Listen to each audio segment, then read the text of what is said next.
and that's what we did today. So, yun yung pinaka-important. It's not about the time, it's not about, anything. It's just about finishing it and just waking up with the right mindset. So, sinabi ko, sobrang nakatulong yung mga tao na nag-cheer every time.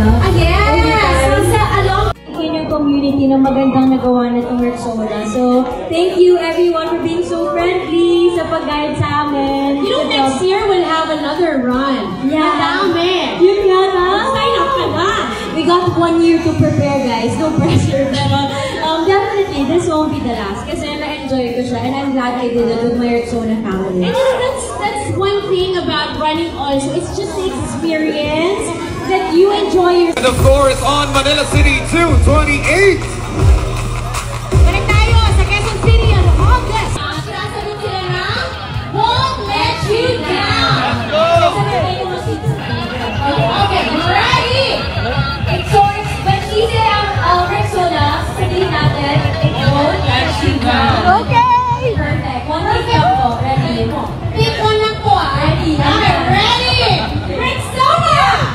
It won't let you down!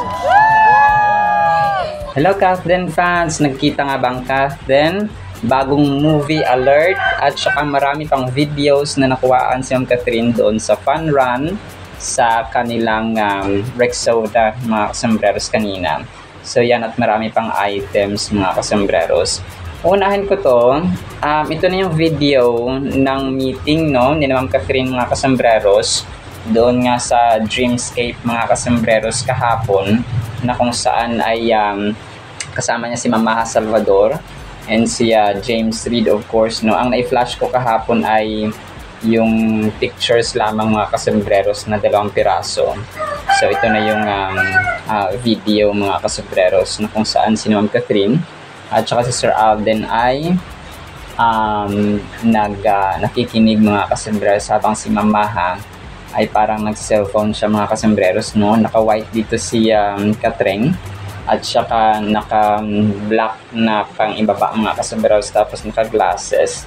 So habang ang directors and yung management of course ay nagdi-discuss mga kasambreros.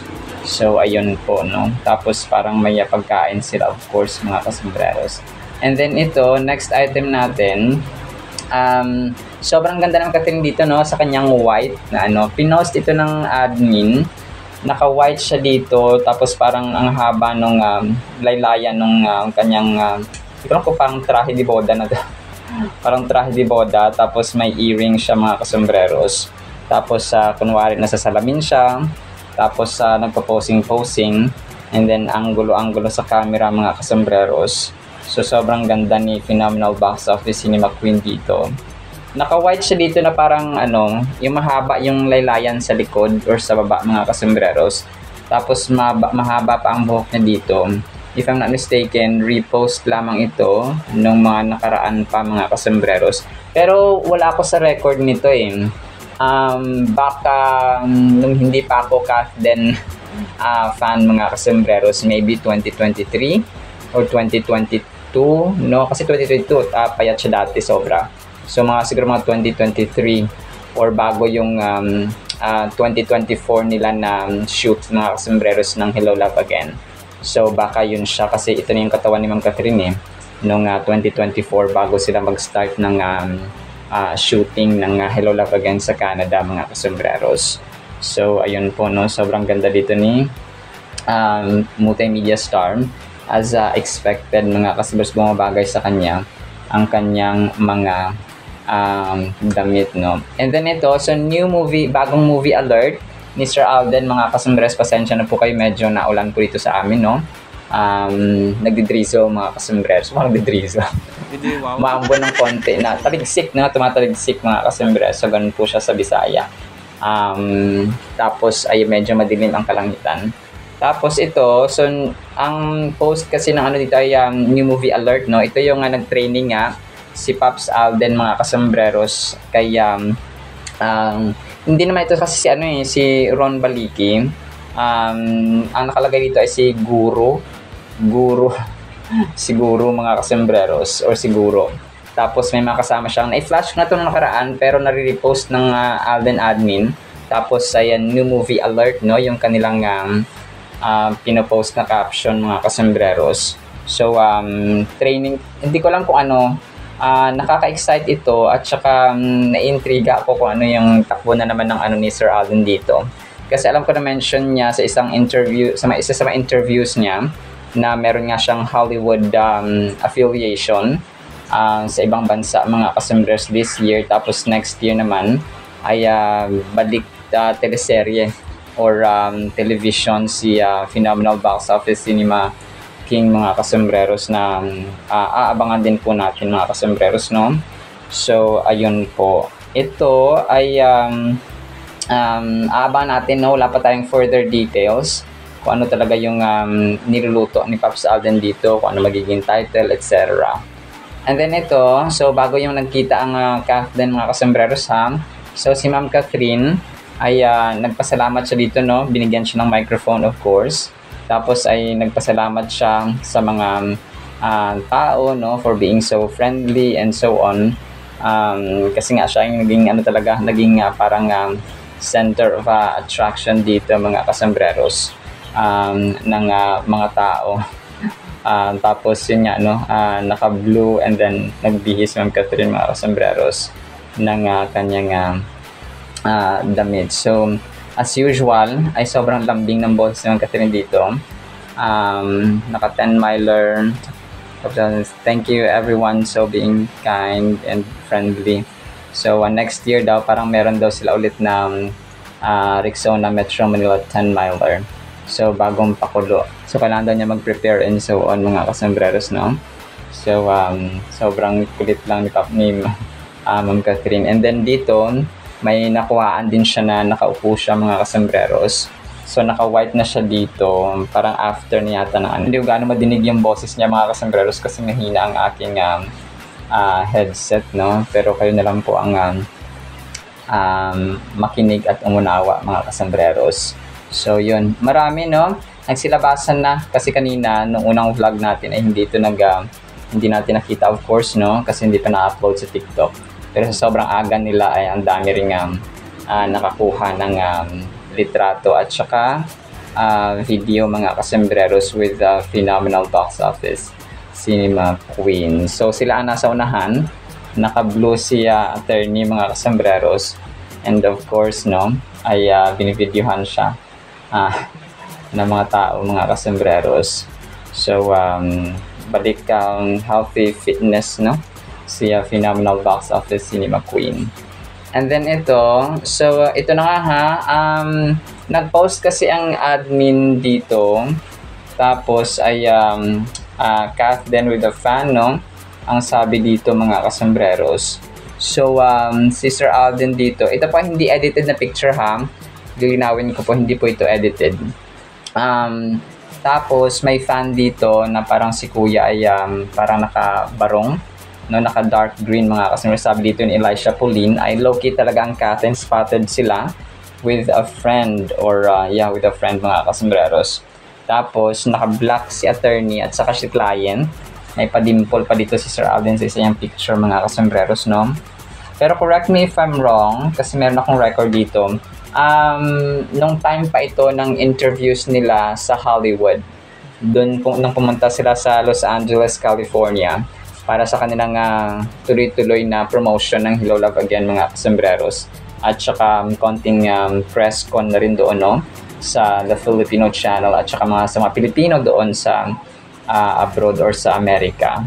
So ito po yung kanilang suot, no, during yung mga interviews nga doon. So ito po ay throwback picture lamang.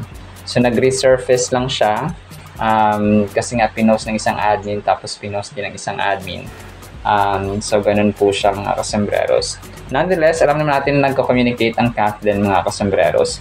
So hindi man sila magkita personally, ay alam natin na nag-usap sila at saka low-key lang talaga. So tama itong low-key lang talaga ang Kath din mga kasembreros.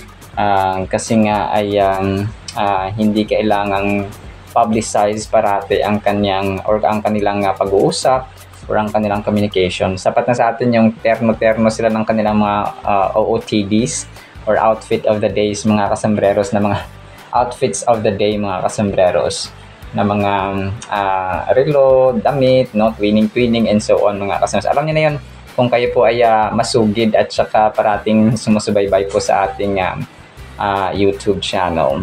And then ito, so next item natin, so ang Catherine Bernardo's admin din po ay pinost, no, si attorney, sabi niya dito ay 10-kilometer finisher. Congratulations to our Rexona girl, Catherine Bernardo at Rexona Metro Manila 10-miler series at MM 10-miler series, hashtag Rexona 10-miler, hashtag Rexona PH, hashtag Catherine Bernardo for Rexona, hashtag Catherine Bernardo, hashtag UP Dilima. Sula talaga ng hashtag, talagang binanggit ko, no? Tapos, yun, pictures ni Ma'am Catherine. Ito yung Kath Tropa. Ito yung isa sa mga haligi, no? Isa sa mga founders ng Catherine Bernardo fandom, yung Kath Tropa. Tapos may mga pictures dito ni Ma'am Catherine na kung saan ay nagsasalita siya. Alam niyo, grabe, no?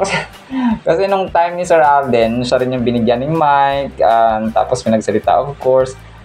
Maliban sa sila ay mga VIPs, ay of course, no, talagang nakita mo yung tawag dito, yung pagpapahalaga sa kanila, yung pagmamahal ng tao, yung kanilang posisyon, na hindi naman nila, kung hindi naman sila nang aangkin ba ng credits all the time, kasi mga humble nga sila, no, ang Catherine, mga kasembreros. Pero nakita natin na nung time na si Sir Alden sa fun run nila ay siya rin yung pinasalita, no, kasi isa nga siya sa mga talagang initiators ng mga advocacies na gantong kasembreros, especially to help yung community, no, yung mga nangangailangan, mga kasembreros. So dito ay nagsasalita si Ma'am Catherine, pero pictures lang siya sa pinost ng Kath Tropa, mga kasembreros. So talagang nakaka-amaze lang. Ako ay talagang namamangha sa mga nagganap, no, ng Kath din, mga kasembreros. Kasi pare-pareho silang yung individual na ganap nila. They're both happy, no, makita mo sa kanila yung contentment and satisfaction at saka enjoyment talaga, no, yung saya sa kanilang ginagawa na mga activities ngayon individually and separately, mga kasembreros. So minsan kagaya ng isang puno, no, hindi kailangang magkadikit para lumago. So kailangan nila ng space para lumago sa bawat isa. So ang prutas, no, hindi mo pa ang prutas kapag dikit-dikit yan sila itinanim, ay hindi yan sila mamumunga ng maayos at madami. So ganun din ang nangyayari sa Catherine ngayon, no. Nakahiwalay sila, they're separated by space, time, and work schedules, pero lumalago sila individually. So ganun siya, mga kasembreros. So talagang ang lalim ng ating example na, pero ganun siya, mga kasembreros. No, ganun ko siya tingnan na ginagawa nila. So lumalago sila individually kasi ang space ay nakakapagpalago, no, hanggat ginagawa nilang busy ang kanilang sarili sa bawat isa. Alright, so yan actually sa ating Catherine items, no. Sana po ay pakinggan po natin ang Word of God. Today is November 23, 2025, Sunday na po. Blessed Sunday po sa bawat isa. At para po sa ating Word of God ay sobrang cute nito, mga kasembreros. Ang title natin ay Single at Balo. Bakit kaya? 1 Corinthians chapter 7 verses 8 to 9. But I say to the unmarried, hindi kinasal or walang asawa, ito ay si Apostol Pablo, mga kasembreros, and to the widows, mga balo, no, mga namatay ng asawa. It is good for them if they remain even as I am. Kasi si Apostol Pablo po ay wala ring asawa, no? Single for life si Apostol Pablo. But if they cannot exercise self-control, let them marry. Magpakasal sila, no, kung hindi nila kaya. For it is better to marry than to burn with passion. So ito, mga kasembreros, napaka-personal, napaka-fascinating, no? Yung English term natin. Napaka-fascinating siya, nakaka-amaze na si Apostol Pablo ay napaka-personal dito sa kanya mga details. Kung pa yung aspect of marriage, meron pa siyang, di ba, very realistic, no? Realidad talaga na kagaya sa akin, ng asawa, no? May iba naman ng kung pa hindi nag-asawa, may iba naman namatayan. May widows, may widowers, no? Yung widower actually, sila po yung yung lalaking namatayan ng asawang babae. So ang widow ay asawang babae na namatayan ng asawang lalaki. Tapos ang widower, yan naman po yung lalaki na nabalo, mga kasambreros, na namatayan ng asawang babae.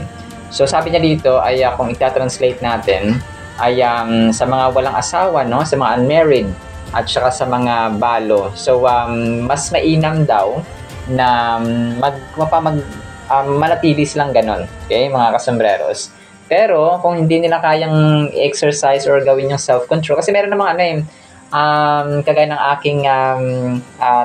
aking tiyahin na namatayan siya ng asawa, mga kasambreros, no? Pero siya ay hindi pa, parang 50 plus lang yata siya, tapos namatayan na siya ng asawa. So pero hindi na siya asawang muli kasi yun nga, no? Enjoy naman siya sa buhay niya kasama ang kanyang mga anak, mga kasambreros. Tapos ang sasabi niya dito ay may mga iba naman na nag-aasawa ulit, no? Kasi namatay ng asawa nila. So it's their choice, mga kasambreros, kung hindi nila kayang i-control yung kanilang sarili when it comes to burning passion ba, yung alam natin yung sexual intercourse, mga kasambreros. Kasi may mga tao na parang live-in lang, hindi nagpapakasal kasi nga parang hindi, parang trip lang, mga kasambreros, kasi nga dahil sa pagnanasa ng laman. Pero ayaw ng Panginoon, no? Kasi sabi niya dito ay mas mainam na magpakasal, no? For it is better to marry, magpakasal, than to burn with passion. So which is mali, mga kasambreros, no? At saka ayaw ng Panginoon, kasalanan sa Panginoon at sa tao. He recognizes the diverse strengths and challenges individuals may face when it comes to self-control and commitment in this verse.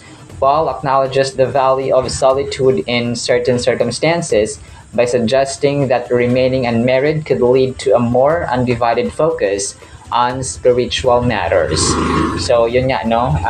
Affected dito yung physical, of course, yung spiritual, lalong-lalo na kasi habang ang tao ay nagpapakasasa sa laman, ang Diyos at ang ating spiritual aspect, yung ating spiritual being ba, ay nagkakasala sa Panginoon, mga kasambreros. So ganun po siya. Hindi lang natin namamalayan, of course, because we are still in a physical world.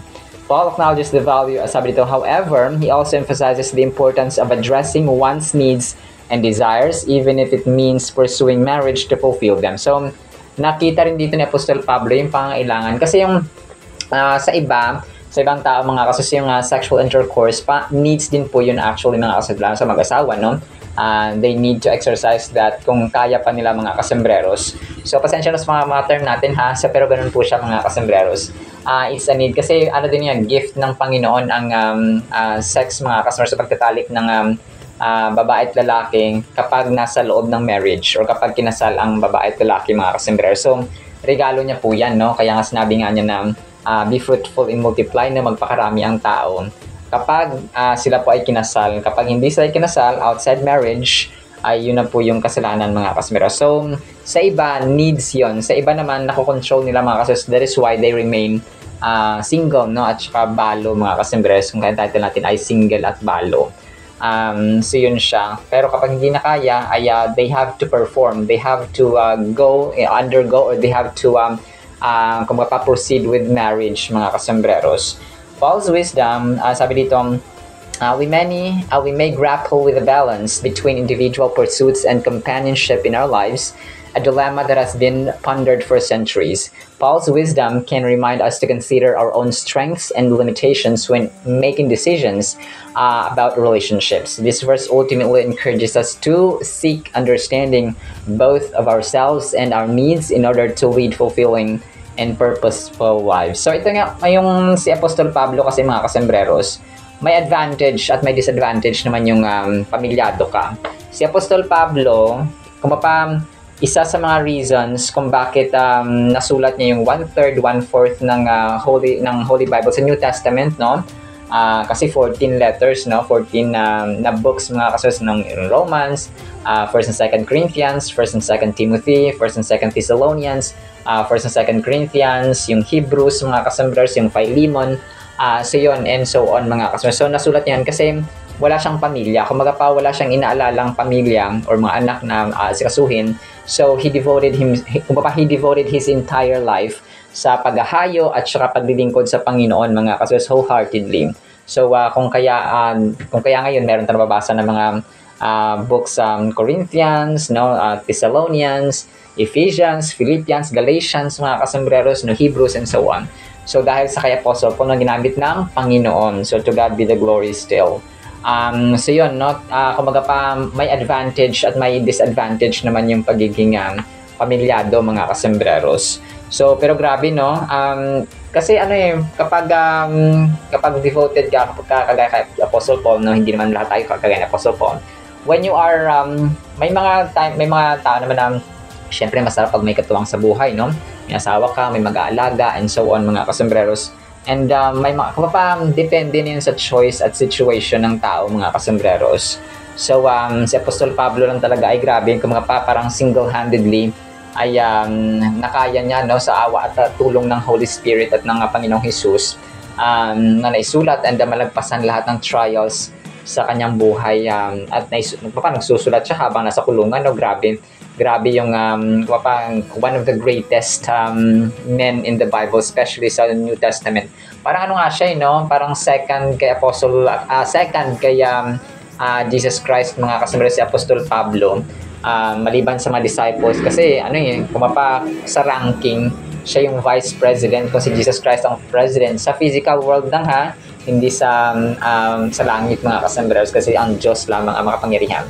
So parang parang sa ranking, parang si Jesus Christ, Apostol Pablo, John the Beloved, and the rest of the disciples, mga kasambreros. To provide a structured, comprehensive commentary on these verses, we will follow these steps: instructions, context. So Paul's letters to Corinthians often addresses specific issues faced with. So yun nga, mga kasus, napakahalaga nito kasi dito rin isa sa mga pinaka-reason sa Sodoma and Gomorrah kung bakit sila na sinunog ng Panginoon, mga kasambreros, ng asupre at apoy, ay dahil sa pagnanasa ng mga sexual immorality, idolatry, and so on, no? Walang tigil na party, homosexuality, and so on, mga kasambreros. So kung pinagtipon-tipon lahat ng mga kasalanan, mga kasambreros, kung kaya ay pinarusahan ang Sodoma at Gomorrah by God sending fire.